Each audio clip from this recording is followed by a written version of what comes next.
Welcome back to the webinar series that is titled Making Swiss Startups India Ready. Today we bring a very quintessential topic to the Indian economy, which is called Swiss social. It's actually about social entrepreneurship, and we address it in a way how can Swiss startups be looking at it, how can they leverage the big opportunity and the huge potential that exists in the Indian market for Swiss startups. My name is Pratik. I head the startup services for the Swiss government in India. I have two experts with me today. Achyutha Sharma, who is the founder of Collaborative Community that does design for impact and also assists in various other fronts. They are our experts for social entrepreneurship. They recently did an amazing report that's called Impact Report, especially for the Bangalore impact-based ecosystem. He will speak more about it later on. And I have my other expert tonight is Sunil Urech. He will be speaking with you directly. He is the founder of a Swiss startup called Crowdguard, and he will share with us. He's here for a validation trip of the Indian market, and that's what we do. We help Swiss startups to either validate or enter the Indian market. And you will hear his story when he gets his chance to speak to you directly. Let me just mention once again that this webinar is meant for you, Swiss entrepreneurs, Swiss startups, and we are here to answer your questions directly tonight with the help of these two experts. So you will find a unique panel called questions in your GoToWebinar tool. You can use that to type your questions whenever you want, and we will start answering those questions once we've heard from both of our experts one by one. So do not hesitate in asking your questions. It's visible directly to us, and we will take your questions one by one. Now I give the word to our first expert, Achyutha. All yours. Thanks. So just to run you through some of the main ideas which we had in mind to share with all of you, was the first and foremost was a sense of purpose of why you want to be in India, what kind of social impact you would like to look at it. I think you're quite familiar with different regions of Latin America, Africa, and within Asia. There are several opportunities. Why would you like to be in India? What is the context of that? Because India in itself is quite diverse and complex. So for you to understand India from a context of demographics is extremely important. And then understanding what we mean by social impact. Do people need certain kind of inputs, certain kind of intervention? What kind of intervention? How do you approach that? I think that contextualization is extremely important. And second and foremost is also for you as individual entrepreneurs or professionals to look at your own goals and aspirations, personal and professional. And if you see that alignment within the area of work in social entrepreneurship and in India. So I think from that angle, I really see a sense of a purpose which needs to be the starting point for you to be engaged with India and especially the development sector. The second, something which I wanted to kind of highlight, and we have been talking to many organizations and many individual entrepreneurs who have shown a lot of interest in getting involved with the Indian development sector, is to really first kind of travel, immerse themselves to really understand the ecosystem, different parts of India, pick the region where you would like to focus on, and really understand the socio-cultural context. I think even within a region, the diversity of language, of culture, of practices, of the social fabric is very, very distinct and diverse. And I think understanding that vis-a-vis what you want to bring in terms of value and ideas, it would be very important for you to really travel and immerse yourself to understand that. So I think that would be the first baby step for you to really look at social entrepreneurship and the potential in India. The second would be to really navigate through the development sector. As much as the development sector is quite large, so you have Delhi as the government, the non-profit, big foundations, international aid.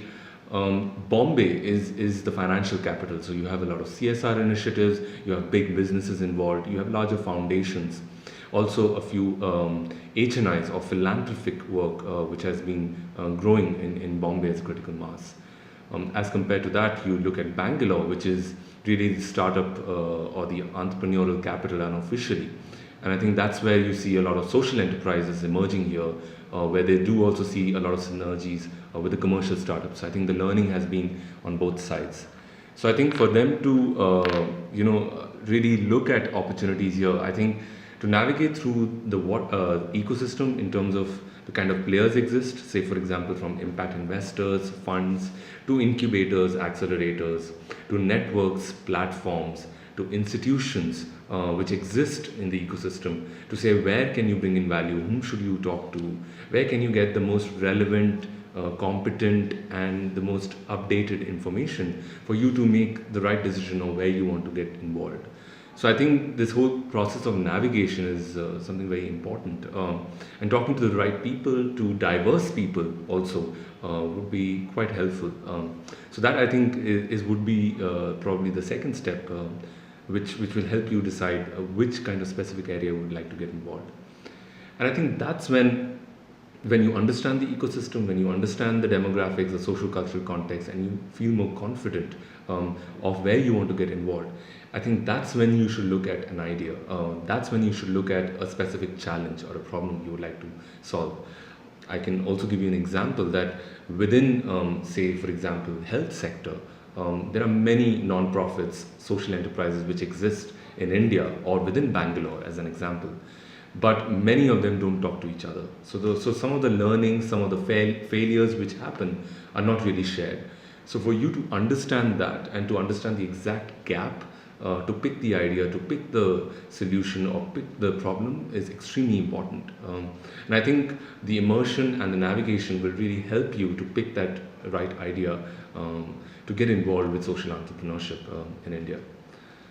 And the fourth and the foremost is that how do you look at entering the sector? I think I would recommend a soft landing pad. Say, for example, tying up with an existing organization or an entrepreneur, say even through SwissNext India, talking to the right players where you can potentially first collaborate to see how you can bring in your work with the team locally and see how you can build it from there. So I think some sort of a strategy or a plan to land into the sector and in India in a specific geographic region is extremely important. And once you have done the navigation and picking the idea, it'll be far easier for you to connect and pick the right potential partners with whom you can start your idea and the journey. So I think that's something which would probably say a simple 4-step process which I could recommend from my own experience of getting involved with the development sector.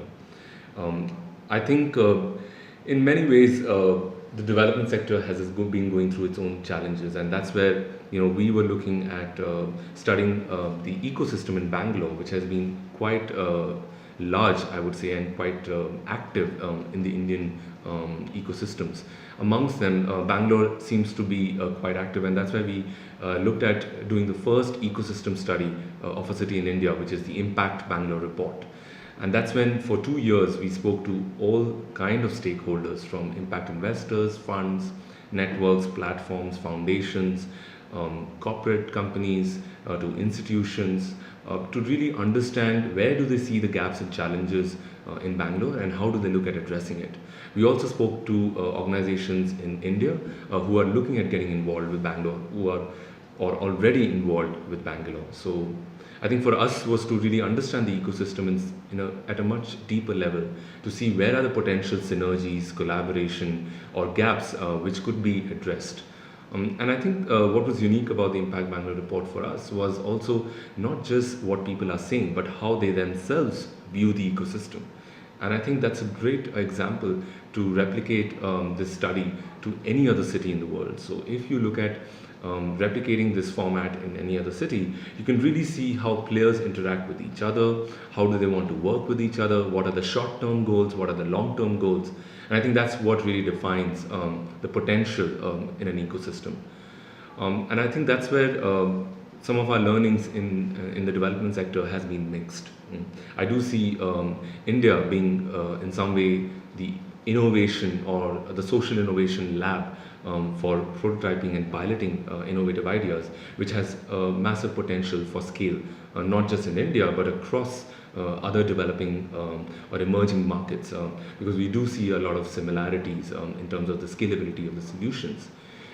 However, at the same time, I think the struggle is that India being so diverse, one solution for all is also not the right approach. So understanding the socio-cultural context of your solution is extremely important. And I think that's where also a lot of organizations struggle to kind of gain that kind of traction.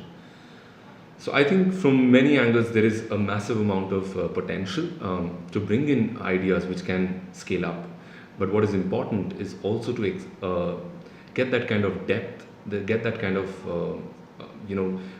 validation of your idea which can achieve that scale. A lot of organizations tend to scale too fast or too soon, and I think that's sometimes a common mistake.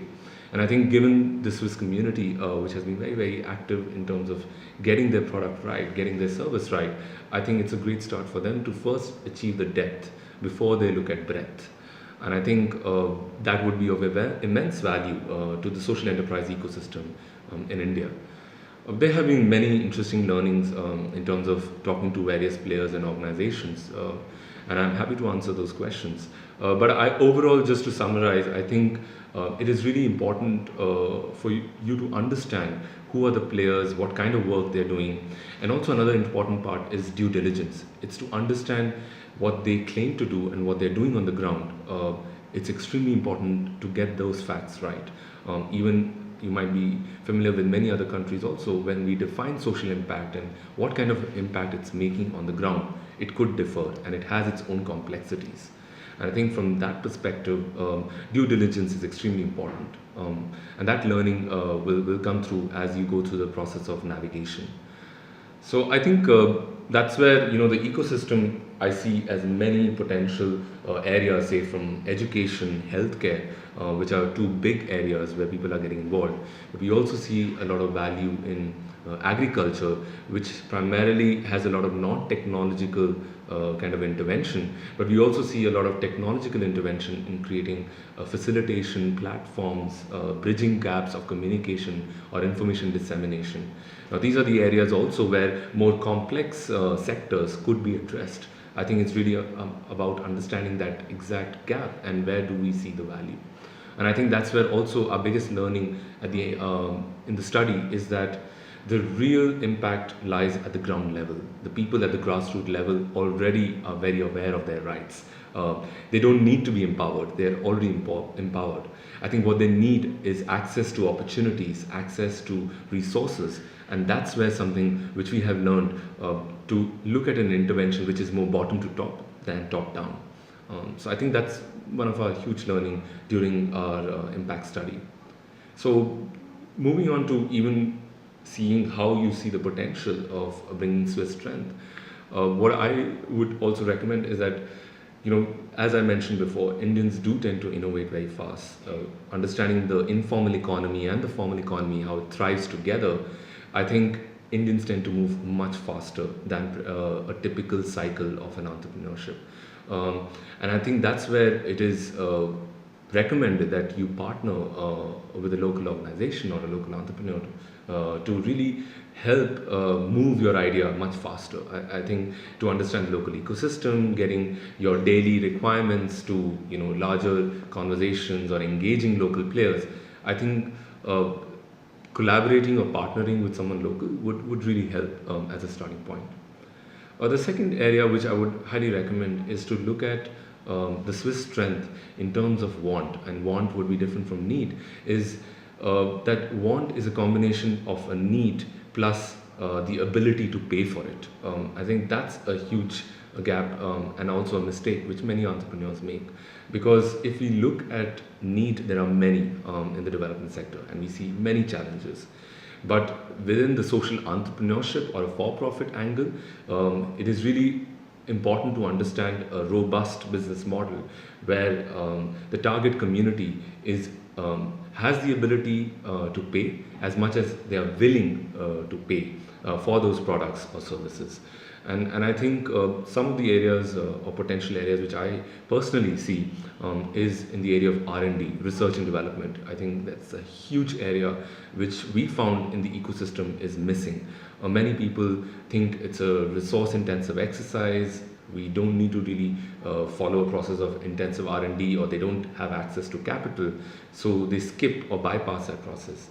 And I think given the expertise, the knowledge and the strength of technology and many other areas for Swiss, I think they can really bring that value, say if it's medtech or education. There are many areas which they can bring in innovation. And so I think the innovation angle of Swiss is huge potential, and R&D institutional engagement is one clear area where we see a potential matchmaking opportunity. So that's something which is a personal kind of experience and recommendation which I would make. Awesome. Just once again to the audience, you can use the questions panel on your screen. Go to webinar tool. You can type your questions there, and we are happy to answer it once we've heard from our second speaker. All yours, Philip. Thank you. To start with, I would like to second the points from Achyutha he made about the diversity. Myself, being half Indian, I felt or experienced that many people perceive me as a foreigner. But if you reflect at India's diversity, I think it would be impossible for anyone to call itself an Indian. The sheer diversity I experience here every day is far greater than I see in the complete continent of Europe. So I kind of urge you to be aware about the mind-blowing diversity over here and use it for your enterprise's best advantage. As in India, there's nobody who really can be local everywhere. And this kind of brings us to the language. My experience is that Indians are very, very well versed in English, much better than the average Swiss person. Not just in a way of reading literature, but in many topics, as many of them have been taught all subjects at school in the English language. Yet the Indian English has its own words and sayings which sometimes can create misunderstandings and confusions, especially for people who have not English as their first language. But if you don't get it at the first time, just ask for clarifications. People, and that's just not just true for India, people all over the world, they value it when you ask questions, as it signals your honest interest and your attention in the issue. This brings me to the third point of demystification, IST, or Indian Standard Time. It differs strongly from Switzerland, but don't start to take it as an excuse to change your own style and by maybe getting late. But do respect the local style by always trying to calculate enough time. For an example, when we were running our lead user tests this spring in Delhi, the one session which started with the least delay from the original schedule started like 45 minutes late. But once you know that and you kind of get adjusted to it, you can stay flexible and you factor in the time for rescheduling and situations where people, partners shift their plans on a short term. But at the same time, you can use this flexibility to your advantage. If you have an interesting value proposition to make, then people will suddenly find time and they can make the impossible possible. This leads me to the challenges. Firstly, on the local processes and routines. As Achyutha said, it's really important to know the local ecosystem and the local routines and processes, or at least have a strong support network from people who have mastered them. This starts with very little things, such as setting yourself up, getting a SIM card, getting a bank account, but kind of leads to more difficult things as setting or incorporating a company, setting up contracts. The processes, many processes differ strongly from Switzerland. And if you lack the knowledge on how they function, you will eventually master them, but it will take you a lot of time because you will have to learn on every step. So immerse yourself in the local ecosystem. As Crowdguard, or with the Crowdguard project, we're focusing strongly on public spaces. So I put a special emphasis on learning the challenges and the difficulties in public spaces. At the moment, strongly focused on urban areas. For example, I walk a lot. I take the bus and I try to expose myself to the same difficulties as the average urban commuter goes through every day. Indirectly, I try to learn and capture these experiences by females, by conversations, by observations, focus groups, and by reading and listening a lot to other opinions. And by the way, on immersion, I feel under the assumption that you're not targeting a luxury market or a very, very upper class market. The immersion allows you to execute your social enterprise in a very frugal way. This brings me to the next step on building your team. The recruitment pipeline in India, I experienced, differs strongly from the one in Switzerland. A lot of information about possible candidates is based on personal referrals and opinions. And in best case, you are positioned that you can build your network over the time and thus be able to differ between referrals someone may be made under pressure or under debt to another person, and honest and really informed referrals. Finding the right people is certainly supported by doing your research, network at the right venues, and also sometimes a little bit of luck. On the startup versus a multinational issue, I have experienced that students more and more are getting very euphoric about entrepreneurship and starting their own business. But at the end of the day, I feel it kind of boils down to an analogy of startup equals a love marriage versus a multinational equaling an arranged marriage. The youth might make its independent plan, but at the end of the day, the parents interfere and they're concerned with the stability of the career of their children. So, and as parents are very sacred in India, youth might oblige to the parental demands. And the ones who don't oblige or are kind of able to move around these pressures, they need a lot of endurance to cope with the social pressure and the family pressure. So show them respect for their courage and also thank their parents for the freedom they grant their children. On another resource, very important for social entrepreneurs, the funding, and especially the CSR or corporate social responsibility budgets versus income through marketing. At Crowdguard, we have looked at gaining access to the, I would say, much hyped CSR budgets as a way to finance our development and market entry of the Crowdguard app and program in India. The legal obligation to spend 2% of a corporate's income on CSR is quite new in India, and at the moment there's a lot of hearsay, and it's quite difficult to proper fact check, as there are a lot of uncertainties around about the exact interpretation of the new law. And from my learnings, I've prepared now market entry, partnership building during 3 weeks here at SwissNext.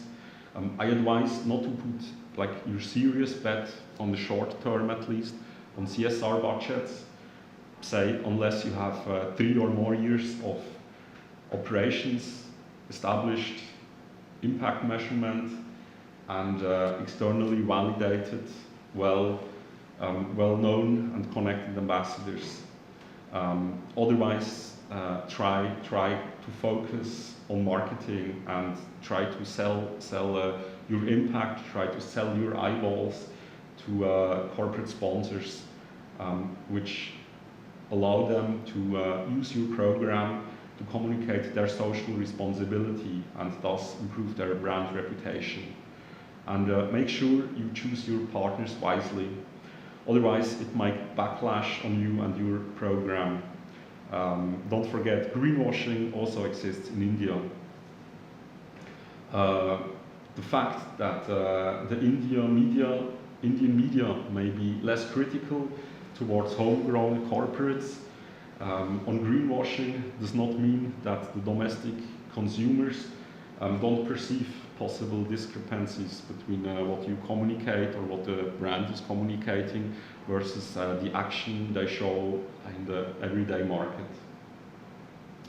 And similar to grant requests in Switzerland from foundations, in India it's also indispensable to establish a detailed and a thorough impact measurement methodology and to pay due attention to the monitoring, to the reporting and the due diligence of your program.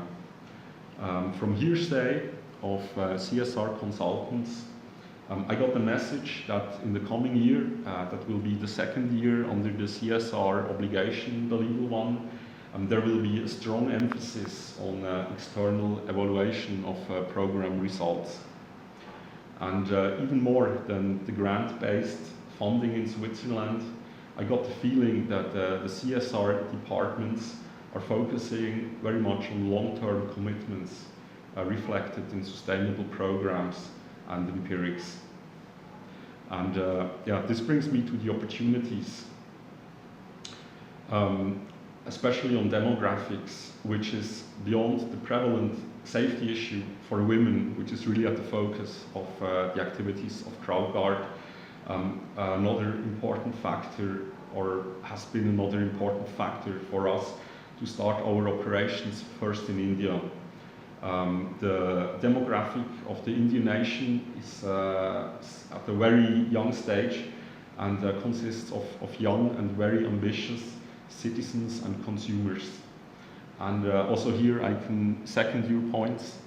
And the impact we aim to achieve with Crowdguard is directly aimed at increasing the mobility of females and their participation in the social, political and economic life. And we feel that only if women are or can fully participate, India will really live up to its potential. And there's still a lot of gaps towards reaching this potential and a lot of opportunities, especially for social entrepreneurs, to kind of bridge this gap. Another untapped or really untapped opportunity are in rural areas. Due to the lack of infrastructure and in the past the prevalence of corrupt politics in certain areas, industries have in the past avoided of setting up shops outside of larger towns. Financially, this might make sense, at least in the short term, as if you follow the hype and you set up your activities in a large city, you also can reap vast opportunities, economic advantages of clusters and of spillover effects. Yet we as social entrepreneurs, we are not only about the financial profits, we also aim for social and environmental impact. And I feel there are vast opportunities, especially in the rural areas, but there's still a lack of supporting infrastructure like the landing pads you mentioned.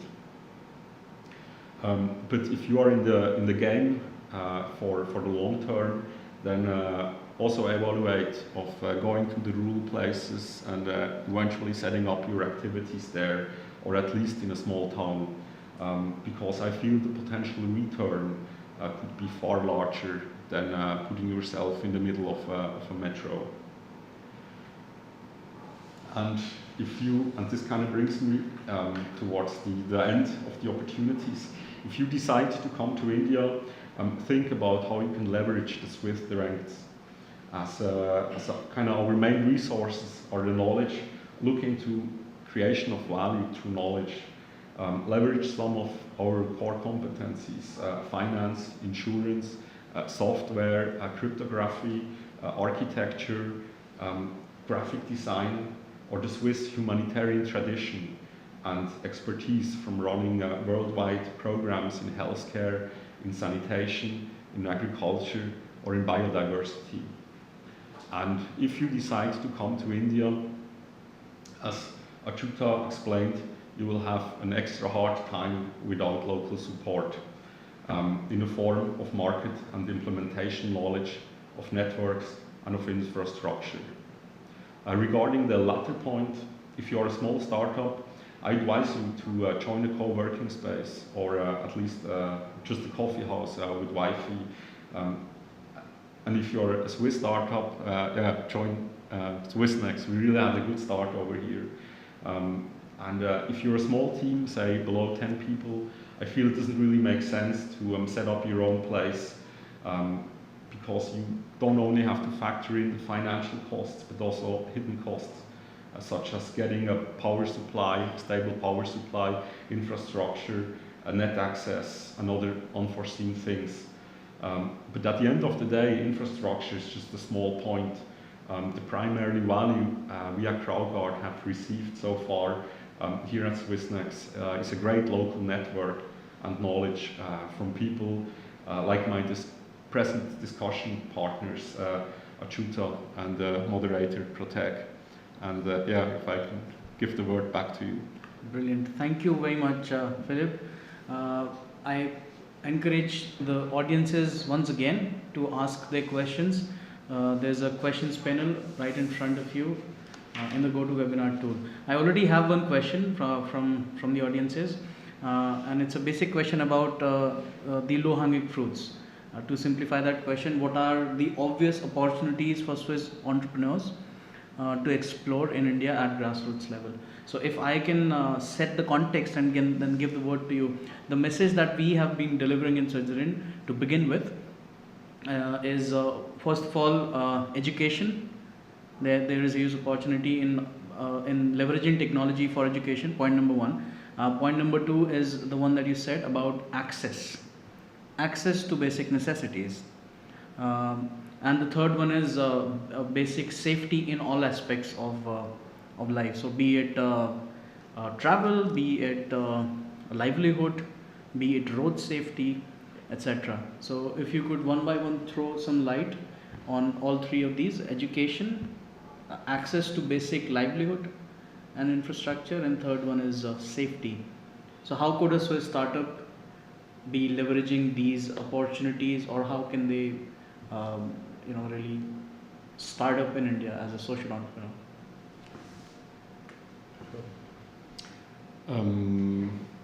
It's quite a vast challenge inside this question.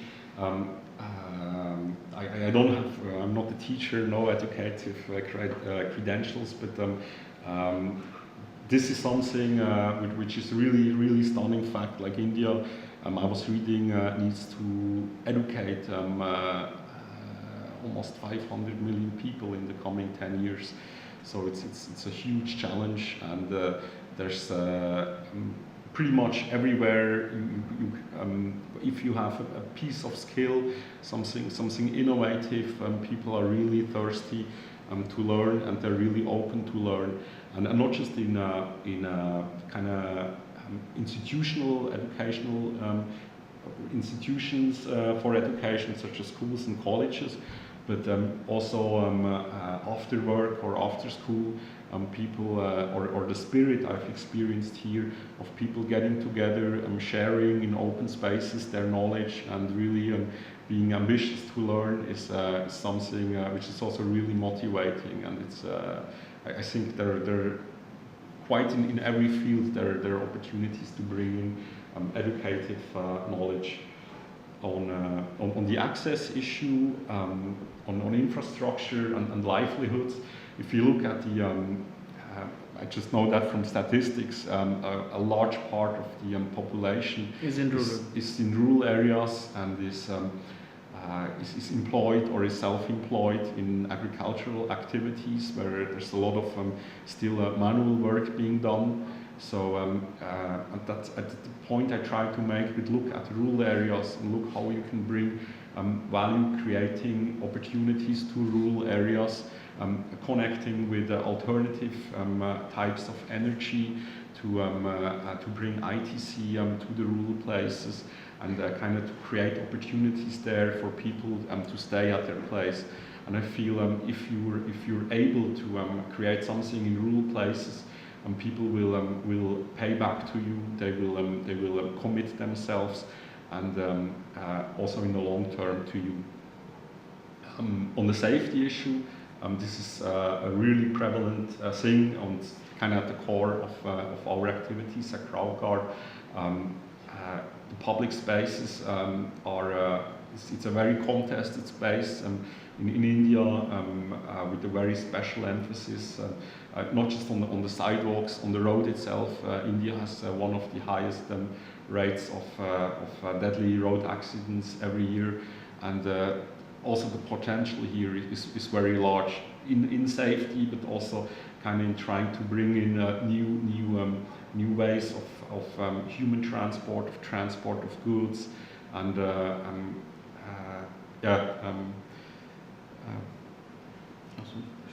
Sure. I think just to quickly cover on the specific three areas which we'll look at. Education is one of the most promising sectors. Everybody's diving into it, no-brainer. Edutech is also becoming very big. Although in rural parts of India, you still don't have half an hour of average electricity or power in these areas, or some of them don't even have any access to electricity. So when you look at technology, how is that accessible, is a very different conversation. But I would still say that there is a huge potential. How you bring that intervention is still to understand what are the current existing players. So if you're looking at teacher training, if you're looking at curriculum development, if you're looking at learning aids or products, it could be looked at from different angle. I would encourage you to see from not just technological angle, but also from a non-technological angle. That's where education has immense potential. In terms of access to livelihoods, I think it's far more complex. I mean, there are several livelihood opportunities which exist. I think what they lack is access to market, how to package themselves, how to market themselves, how can they improve their processes, how can they be more efficient. I think those are some of the challenges which could be looked at from a livelihood perspective, which could be of immense value to them. In terms of safety, I mean, public space is a very tricky area. I think in India, social mobilization is a huge challenge. I mean, if you compare it with Americans, US has a very, very strong sense of social mobilization. People come together very easily. In India, it's far more different. Even if you look at the way central government now is trying to bring together, where state governments have their own regulations and their own kind of policies, where they're building the ecosystems at the regional level, there is the central government which is also trying to move India in a certain direction. It is very interesting in how they kind of pull this together, and I think that's where when you look at public or safety or security, I see from a commercial angle a lot of opportunities where people are willing to pay certain services at the urban middle class, upper middle class, or the upper class. In terms of the bottom of the pyramid or the base of the pyramid, it's still tricky. But I still see it as an interesting potential. But what I would flip to that question is that instead of looking at low-hanging fruits in terms of ideas or solutions, look at interventions. Say a low-hanging solution in medtech. There are social enterprises who are trying to solve problems in India in the health sector, but maybe the device which they create will cost, say, $1 million. How can we bring that cost down to, say, $10,000? Can we bring in some technology, some solution, some R&D which can bring down that cost? That can be a huge, massive impact. If you look at education, how do we look at dissemination of information? The biggest challenge I would say is there is enough knowledge, enough grassroots innovation existing. How do you contextualize, or how do you help them to take it to the mainstream level? How do you take local knowledge to a higher scale, at a mass scale?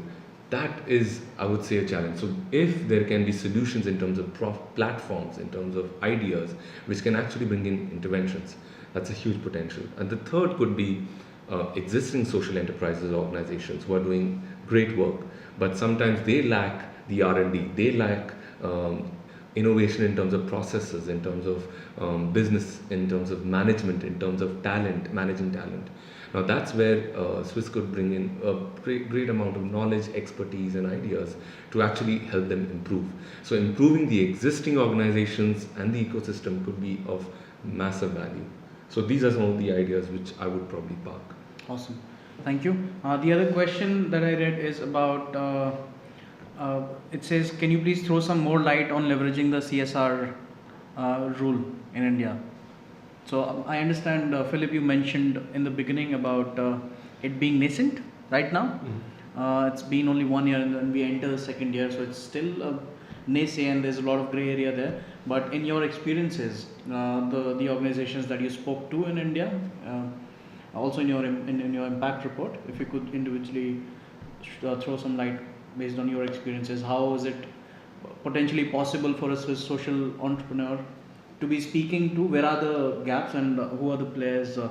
What is the right tone of engagement? Sure, I mean, I could go first. Sure. So in terms of CSR, yes, it's a huge kind of hoo-ha about CSR coming to India. Everybody's excited, but you have also got several NGOs, non-profits, social enterprises in India who have been doing incredible work, who are already pitching and scrambling for those funds. I think it will be far more trickier. A, because of credibility. B is in terms of the track record. C is your expertise. I think they would look at investing in existing organizations because it's also a safer path. If you look at it from a CSR team perspective, they themselves don't have a lot of knowledge about the social sector or what's happening at the grassroots level. So they look at a lot of interventions from a short-term perspective. Now they're slowly trying to understand what are the long-term views. Can they even consider investing in social enterprises and have some sort of equity, an impact equity in it? That's also considered as a CSR investment. It is being considered, and that's where there are also recommendations back to the government that can there be more flexible areas, can there be more flexible sectors, how they would like to structure it. But it's also dodgy. I mean, some of them term it as CSR, but it's also a lip service or a marketing initiative for the corporate company. So I think for the next 3 years, I think people will try to get the hang of what do we mean by CSR, how does it make an impact, what are the long-term views. So I think they still need to get a hold of that. So on the other hand, it might be a good idea to start engaging. Absolutely. And really shape this nascent market. Yes, and also if you look at the Swiss Chambers of Commerce, there are Swiss businesses which exist in India. Partnering with them and coming through them is a huge potential, because you not only bring credibility, but you also bring in some sort of local partnership, and you still have a Swiss connection. I think that could be a potential way of looking at how you could enter the CSR area. Sure. Yes, on the track record. I feel one option or one opportunity which certainly has to be looked on is also to partner, if you're coming in as an NGO or as a social enterprise, to partner with local existing NGOs and exchange knowledge and kind of run combined joint programs. So you can bring in your knowledge and you can use some of their expertise and maybe pitch together for local funds, but kind of beyond that, I feel I walk on very thin ice if I kind of make here more factual statements, as Sure. the whole thing is really Evolving. and it's also extremely a question of with whom you talk. A corporate, an NGO, a consultancy, they all kind of bring in their different opinions, and you feel it's really it's at the moment it's a little battle game, a lot of interpretations, and I think like we would influence certain actors, also try to shape the field a little bit. Awesome. Before I go to the next question, I just want to mention something that we've already spoken about in our previous webinars. In the previous webinar with the with the co-founder of a Swiss startup called Pakka. We were talking about how to bridge the cultural gap with Indian co-founders or Indian partners when you're a Swiss startup.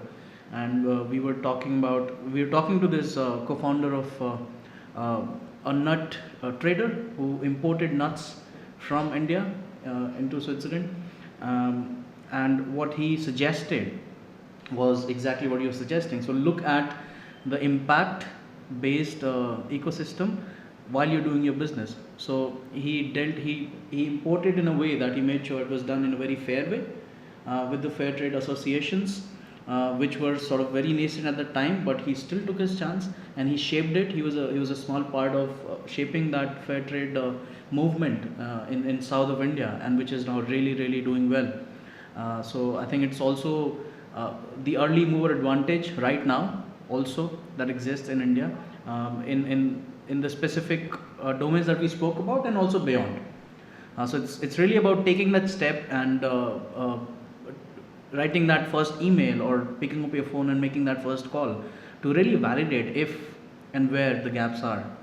Similarly, we did a webinar with the medical technology experts, and you're spot on once again. The advice from our experts in India who work with the Swiss government is that they run something called bio-design program, where they invite participants to come with a clear mind, really look at the needs, unmet needs in the market, and then try and bridge the gap at the ground level, and then the financing and everything really follows up, because they are the experts. They bring all those resources, and they bring the infrastructure, and they also bring in the talent that is required, etc. And the pricing model has to be according to the Indian market, and that is where you sort of can still be thinking about a larger social impact by bridging that access gap which we were speaking about. And that brings me to my question that I'd like to ask you, Achyutha, specifically. So you've been dealing with the design for impact, and you also mentioned the Swiss expertise in design. And you've also been involved in Urech, etc. at the design level. So how do you see that evolving? How do you see that design thinking being integrated at social impact level? Maybe quoting the example of the work that you've done, for example, access to the infrastructure for students at school level, etc. Could you please throw some light on how is this going to evolve in the future, thinking from a Swiss perspective? Sure. I think design thinking is still kind of trying to catch up in India. I think it's still at the commercial level, people are trying to be aware. They need to understand where design brings in value, tangible value and intangible value. I think people are not very comfortable with the intangible value, okay, which I think evolved markets like Europe and US understand that to an extent. So I think it still needs to catch up. In our specific projects, which is Purna Kaksha, which means holistic classroom, where we looked at designing school infrastructure or the physical learning environment for schools, because following the Maslow theory, if you can't provide basic physiological safety, comfort, you can't talk about the mental, emotional transformation, and then you cannot talk about the acquisition of knowledge and skills for the 21st century. So we are really looking at the starting level to say, let's first provide the physical comfort, then the mental comfort, the emotional transformation. And that's when the child will start absorbing the self-actualization process. I think that's where we looked at, product design, we looked at the learning environment, we looked at design thinking, we looked at the scalability, we looked at, social cultural context, using local materials. I think with the Swiss design community also, I think what I found interesting in Zurich was that there were some very interesting, diverse Swiss designers also, not just from Switzerland, but different parts of Europe, who had come together and really formed an idiom of Swiss design. And they're really trying to reinvent the wheel. They're trying to see something which is new. I think it would be a very interesting combination with Indian designers. So say, for example, if you bring in the local context of using local material, or local knowledge of even design approach, there can be a lot of Swiss input in terms of efficiency, in terms of material optimization, in terms of design research, in terms of actual execution. There could be a lot of potential in that also, which can be scalable. Awesome, thank you. Would you like to throw some light on? Not directly on a design thinking perspective that wouldn't reflect my background, but kind of more on the outcome of the design thinking and the design thinking process itself and the product. That it's kind of the time where you just were like putting in a slimmed down, cost efficient product in the Indian market. I think this time has passed, and consumers are they're exposed to global media. They have they don't just have or they have a lot of needs, and but at the same time purchasing power in certain pockets is really increasing, and people really want to go for the extra month and don't want to be served in a kind of lower class segment or customer group. And I feel it will probably not take much longer that it will also become more credible for young people to go into a design career here in India. Like so far, I perceive that either you become an engineer or a doctor or a lawyer, and kind of the prestigious schools kind of have are kind of in these areas. And but what I have learned from interactions, especially here in Bangalore, is that there's a lot of activities going on around these design schools, also bringing in hardware and trying do-yourself approaches by bringing design and technology together. And I'm really keen to see where this evolves to. Awesome, and just to top up your last point, we are actually speaking with a Swiss startup that is using alternate energy means, so that qualifies under the clean technology cluster, but they also have a very clear social impact at a very large community, and they're looking at the rural population, accessibility of light, which is at a very affordable price, using alternate means of energy. Just to add to that point also, is that what we found very interesting during our study was that in social enterprise ecosystem, when we look at solutions, what we also found was that the poor or the low middle class groups are extremely aspirational as Indians. I mean, they want to work hard, they aspire for the best of life. So when you look at coming up with solutions, you can't have solutions which are meant for the poor. They don't want that. They reject it. They want something which the middle class can afford, the upper middle class can afford, and they would like to aspire for that. So when we look at solutions for the lower middle class, we look at a solution which is as much as aspirational as also the ability for them to pay for it. Awesome. And maybe you can divide that in stages over a period of time, that they can slowly pay a certain amount and build their aspirations towards something which is more long term. So that was a very interesting learning from a social enterprise. That's a great insight. So, but still affordable. That class, yes, but still affordable. Absolutely. I mean, they should be willing to pay for it. They have the ability to pay for it. Great. Once again to the audience, there are just 5 minutes. I have one question that is for Philip. The question is your choice for India and the challenges that you faced. Most of them you already covered in your presentation. But if you could just more personalize it with your answer right now, I think it will help our audience. On the challenges, I think at the moment we're at the startup phase. We have incubated for 10 months out of Switzerland, working at the Impact Hub in Zurich.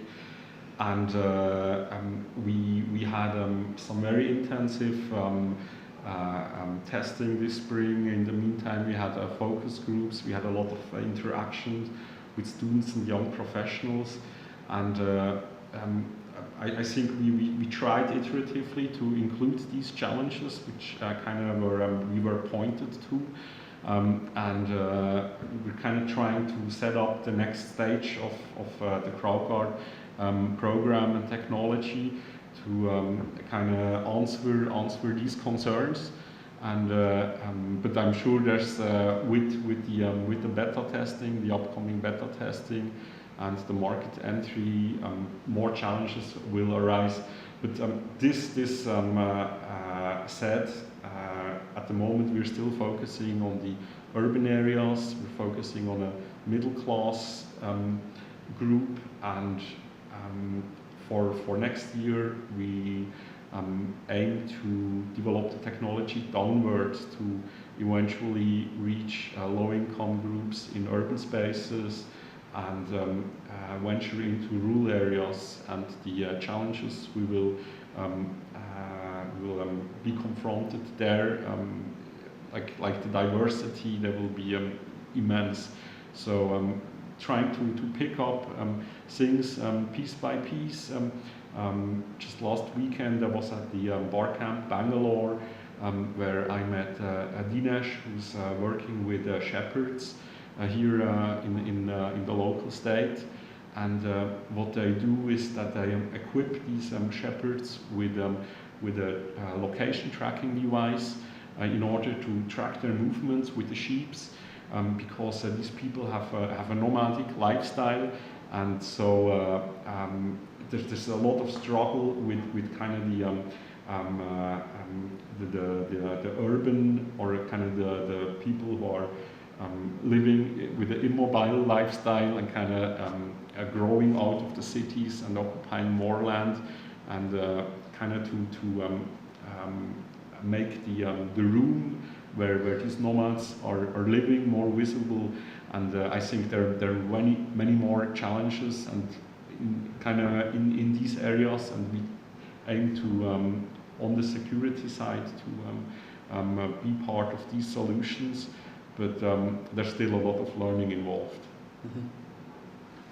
Awesome. I think that brings me to the close of this webinar. To the audiences, you could still ask your questions by emailing us at innovation@swissnexindia.org. And before we close, I'd like to ask both my experts in one line each of what are the ways in which Swiss startups could leverage the huge potential of the Indian market.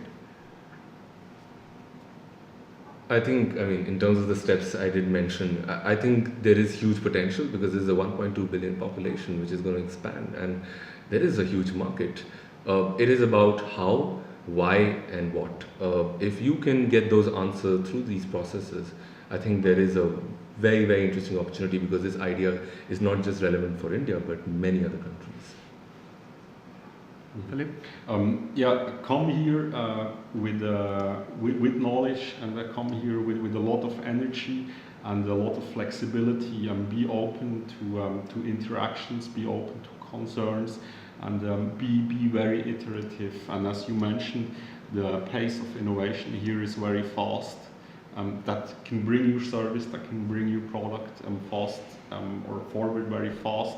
But it takes a lot of energy and attention from your side, and you've got to be willing to invest in it. Awesome. Thank you very much. Thank you to the audiences for joining us today. This brings us to the close of the webinar. My name is Prateek. I head the startup services for Swissnex India. Thank you for being with us.